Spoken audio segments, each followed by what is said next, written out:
Hi guys, it's Clarice, and today I'm going to show you how to do some loose pumpkins and squashes and all those lovely fall vegetables that we have happening. Not sure if you consider squash a vegetable or fruit, but I'm pretty sure in my head it's a vegetable at least. So correct me if I'm wrong in the comments. All right, so to begin with, I know I get lots of questions about paper. Guys, this is just scraps of paper that I've cut off from a roll of paper that that was purchased off Amazon. And unfortunately, try as I may, I cannot find the name of it, but I do know it was like a really cheap one because watercolor paper can run quite pricey. And for my brushes, I'm going to be using the Squirrel Mop brush in Da Vinci 1 and the Silver Black Velvet in A4. And for my colors, I just have a whole bunch of like browns and yellows, oranges, and I have a dark brown and like two types of green, my favorite dark forest green and this bright green. I try to use this bright green, but I just find it's just way too bright for my liking. But again, I'm going to give it another shot and see how it pans out. So without further ado, let's begin. I have my little thing of water and I have my paper towel. And so to begin with, because this is a loose style, again, I'm not doing a drawing at the bottom or for the base. I'm just going to go ahead and do the painting. And so I'll start off with a light yellow, which I have going on right here. And once again, my colors are St. Petersberg White Knights. And these are my favorite for when, well, they're my go-to for when I paint anyways, because I like the consistency, I like the brightness, I like the blending, it works for me. So I have some of the yellow and I'm just going to go ahead and very lightly do an oblong kind of shape.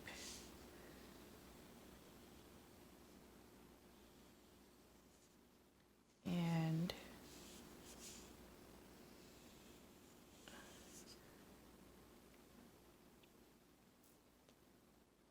I do want there to be more blending, so I'm just going to go and get more color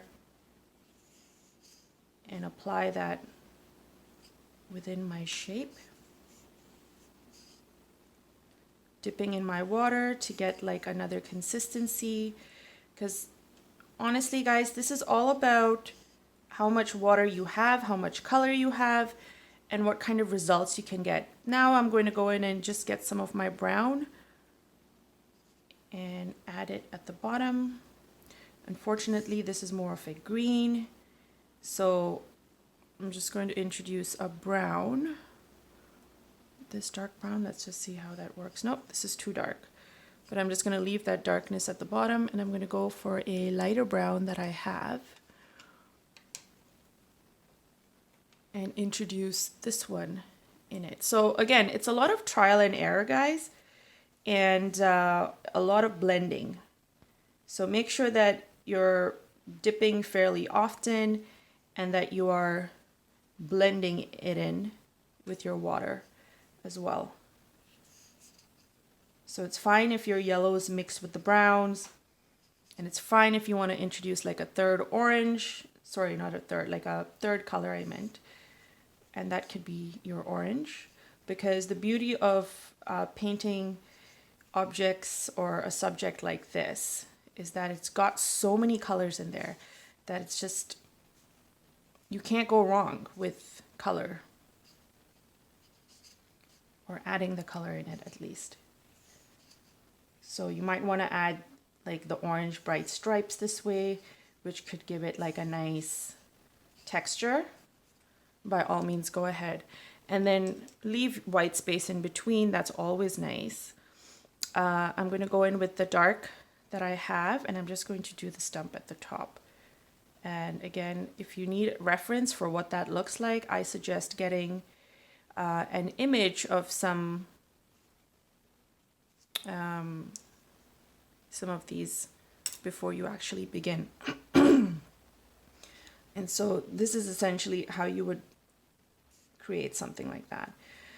So if the shape kind of gets out of hand, don't worry about that. You can always get it back in control, because like I said, they're very curvy, and I'm sure you've seen lots of different shaped versions of them in the supermarket. So next one I'm going to do a kakai, I guess, and that's a little rounder and stumpier, so it's like this, and I'm just going to make sure it touches this area so there's some blending going on. And this has more of like yellow green, so we're gonna try and add this little green in there, and it might work, it might not work. And for this guy, I'm just literally just taking my paints using the same brush, and I'm not even like washing off the paint. I'm just gonna paint just this way, and then washing off most of the paint right now. I'm just gonna make sure that the bottoms kind of blend as best as they can.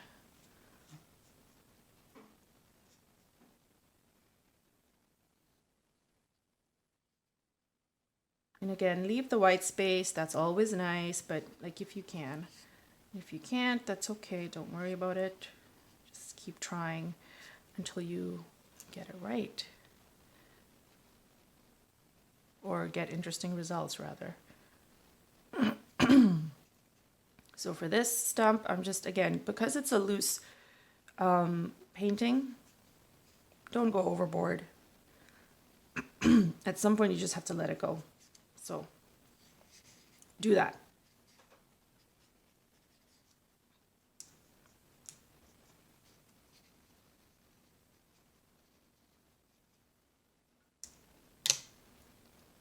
I felt like there was too much paint there, so I just, sorry guys, my voice is just not working for me today. So I just used some water to blend that out a little bit, and I don't mind it because it looks like a shadow, so I'm gonna run with that. For my next one, I'm just gonna add in more of this color here. And I'm gonna start it over here, and I can make this I think it's called like one of those little pumpkins, the jack-o'-lantern pumpkins. And I want to use this instead. And I know I've done a pumpkin video already, but I'm going to do another one here for you guys. And this one's going to be looser than the one before, so you're literally just freehanding, freestyling, whatever you want to call it. And I love that blend that happens there. You see it? And I'm going to throw in some of this like bright orange.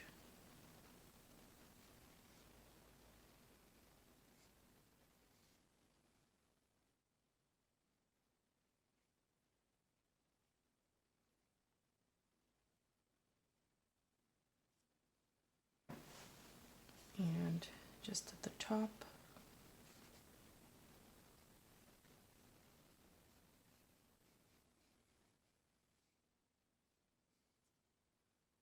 And then going in with this brush, just going to use my dark green mixed with my dark brown, and I will do the stump.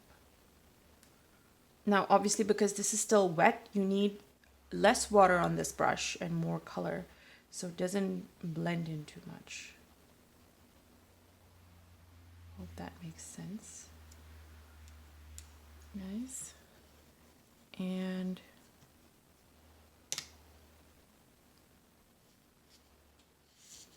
those are my three. And because I have a shadow here, I'm just gonna try and see if anything is wet right here to have it blending down at the bottom.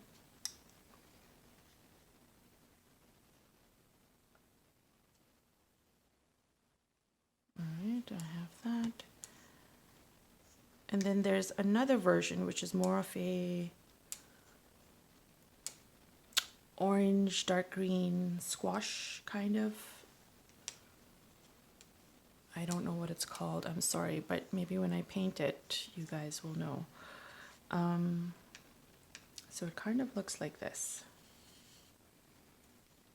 And I'm just gonna draw it up in the air here, but we're gonna do the chunks and then try and leave a little bit of white space in between, and then making sure that you have enough water on your brush so you're getting lots of wet, I guess.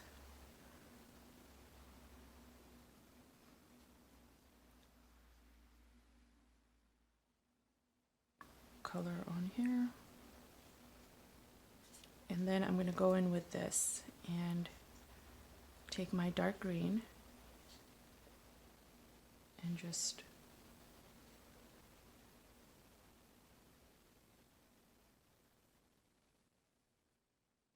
add it in certain areas. Again, if you need a reference, by all means, please get one. It really does make your life easier in terms of blending and making it more realistic looking. So when people look at it, they're like, oh, I know exactly what that is. So do that. Or if you want to do the abstract route, absolutely. Please go that route as well. I encourage all sorts of experimenting and blending. I'm going to wait for this to dry before I go in and do the stump, but in the meantime, I'm going to use more of my orange and this yellow and add more color in there.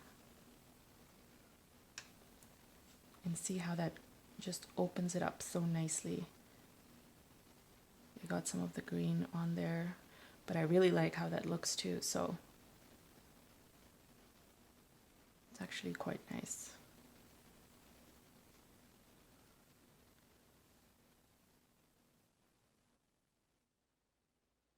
I'm just going to put in more of the green here at the bottom.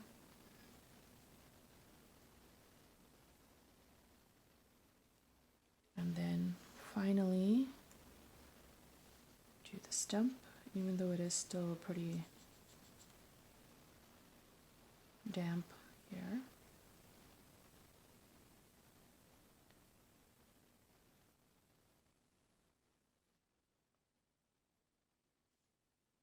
Yep. And voila, that's how I do these. And then at the end, I just like to add a little bit of these in the corner. Splatter. I just feel like it adds like a nice, like if you just cover these ones, because I know it's floating up in the air, but it just adds something nice to the image, or at least maybe that's my designer side talking. So just pick the area where you want, cover the other areas if you don't want it kind of splattering there, and work with that. So anyways, guys, want to keep this short. This was my quick version of squashes. Hope you guys have liked it. Please comment below, or message me on Instagram and Facebook. I'm available over there as well. Thanks so much for subscribing, and I'll chat with you guys soon. Bye.